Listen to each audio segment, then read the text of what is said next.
Alright, well here we are, man. You can see out in the fall foliage, another moment here in the gospel capture. Recently we had a meeting with some friends and we were talking about what season of life are you in. And for my wife and I, we're in this fall season, going into winter, where there's change in our lives that possibly may lead to winter. Sometimes had a tendency to be dreary and cold. And for us, that relates to having a newborn foster baby in our home named John. And as we prayed about this, I came to the Word of God in the book of Ephesians. And basically Paul writes and says that God chose us in the very beginning to be adopted as sons to the praise of His glorious grace. And I start thinking about that for a minute. And there's this place in the fall where faith meets reality. And our faith is tested. I've envisioned this moment of a caseworker calling us and saying, well, Randy and Heather, you're going to have to bring John downtown.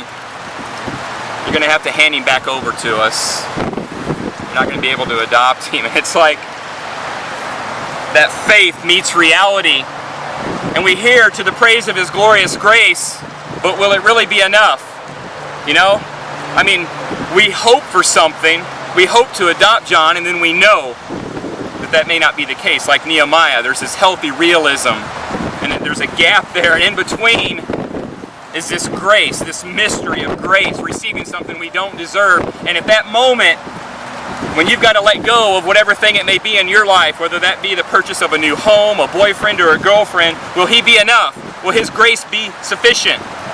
Somewhere in that, this gospel that disrupts our lives, it seems like we should be making choices that move us out into our faith, that cause us to trust Him. And when everything's pulled out from underneath you in that foundation that you have, will He be enough? Will Jesus be enough? Is He your foundation?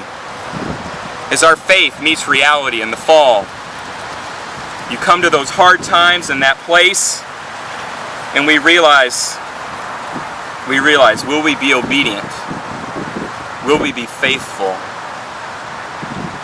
God, I pray for all of us that we will.